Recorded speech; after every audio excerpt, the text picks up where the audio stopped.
you know, you should be mad as hell at what's going on here, because they're trying to force us into a tax increase, and we're not going to do it. But you gotta read. You know, I mean, you gotta, you know. The last time we met was before the congressional elections, and I said to you, you know, you got to get past Newsday. You got to get onto the internet and you got to look up the facts about your representatives. In that case, you're talking about Congress and the rest of them. There are people who increase taxes and there are people who don't increase taxes. It's very simple. You can't be both. You can't be both, and you can't compromise that. A little tax increase so that we can all sing Kumbaya and work together doesn't cut it. That's not what we want to see. We said we were going to go this way. We're going this way. It's successful. They should be helping you, because when they help us to keep this budget in balance, they're helping you. And they don't want to do it, and we're not changing. So here, you know, unfortunately, we're like this.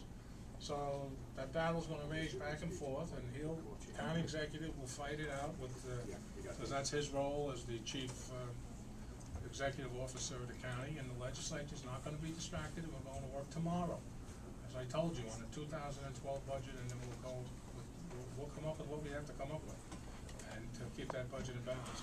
Ed, if you're going to stay or go, I got like any questions? And then we'll do questions. Yeah. And please tell us who it's for and where you're from. Well, yeah, I'm from Rockville Center Tea Party. I'm also a member of the Conservative Party. I want County Executive Mangano. What's the status of the lawsuit? Is it an action for an injunction? Is it an Article 78? What?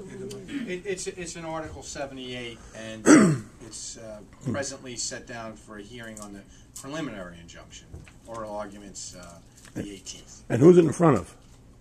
It's in front of Nassau. It's Nassau Supreme has a jurisdiction for the statute, and the judge that's assigned, I believe, is Judge Arthur Diamond, I believe. The gentleman behind. Hi, Mr. Mangano. Ray Hameson from the Conservative Society for Action. It's been a while since I saw you in those street fairs in the summer of 2009. We actually sent out a press release today because basically we felt that what NIFA was doing was nothing more than a political witch hunt and a usurpation of power from, you know, elected officials to appointed hacks. But let me ask you a question, because we also felt the best thing we could do was call their bluff, which is, okay, you're going to take charge, call the emergency, get the contracts out there, get the pay freezes out there. Sure. Does that actually help? I mean, you alluded to there's only $10 million there. Right. There's only $10 million there, and they didn't enact it anyway. They didn't move forward with it anyway, so they brought no savings to the people of Nassau County. You know, I had maintained that we would do better negotiating with the unions without them. Once the unions accept just the pay freeze, there's no incentive for them to voluntarily open up their contracts, period. I think that the Taxpayer Relief Act creates much more leverage for us to achieve savings for the taxpayers of Nassau County. You have to understand this, and there's you know, NIFA's led the people to believe there's some type of magic bullet. But if you question them, you will find they cannot open contracts. They cannot stop the deferrals that are coming due. They cannot stop the tsunami of obligations that were entered into under their watch. We can do it. And that's why we are stronger to allow the elected officials to continue to govern. We showed you that we can do it in 2010. We've reduced the size of this government to the lowest level since 1950s. And we have plans out there. We've set forth legislation with the support of the Republicans in the legislature, created the Department of Shared Services.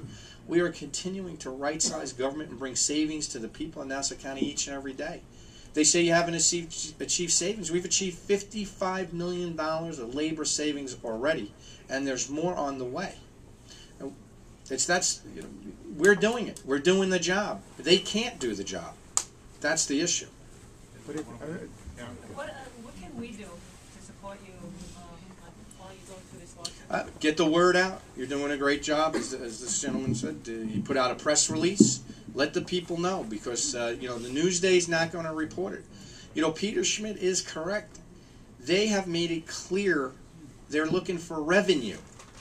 Revenue. Code word for revenue is higher property taxes.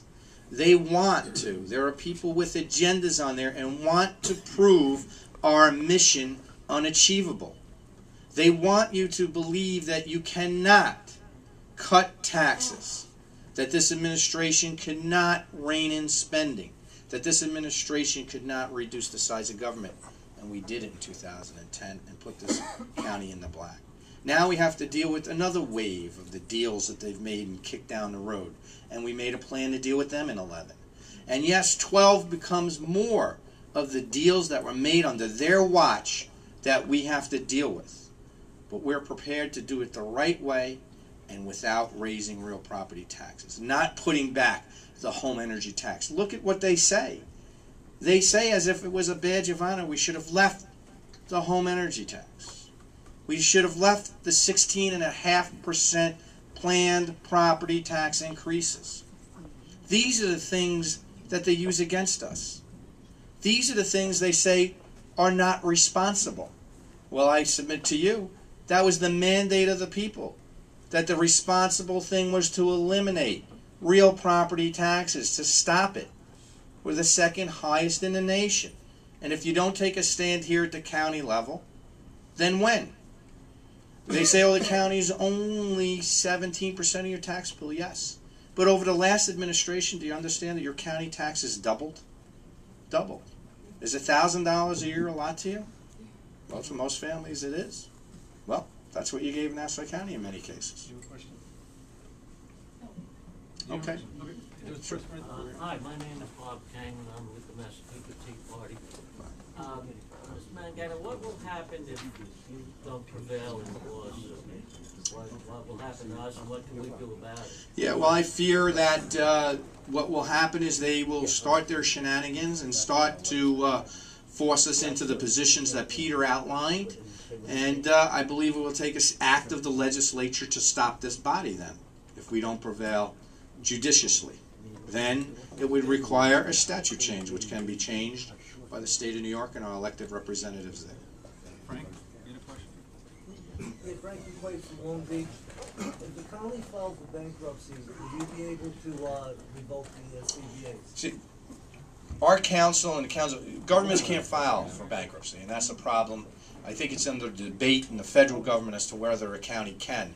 And what Francis is saying is, well, if you declare bankruptcy, typically then you can open up contracts. But in only in government you're not permitted to declare bankruptcy. So that's not an option for us. Our only options with the contracts, again, is voluntary savings, ordered savings through the Taxpayer Relief Act, or layoffs.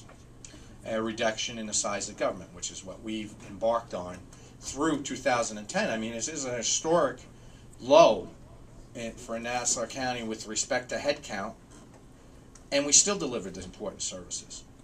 We reduced our police force. How did we reduce it? We took police that were behind the desks and said, get out on the street and protect the people. Took 125 police officers from behind the desk, put them out on the streets, and reduced our police force. Eliminated those 125 positions. Gone.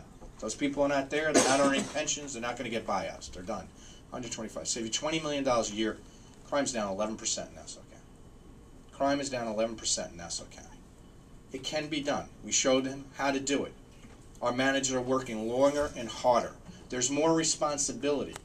The workload as far as administration has been greater for our managerial level of government, including our police department. We continue to work with them. But we put more police on the street. There's 6 more police on the street. The more police you can put on the street, you begin to, the way that these contracts are structured, all the overtime is generated from the streets. And that was one of the big problems that we inherited. So we're taking them out, we're putting them on the streets, we have a plan to reduce the overtime, and continue to work for real concessions in those contracts. And that's what's needed.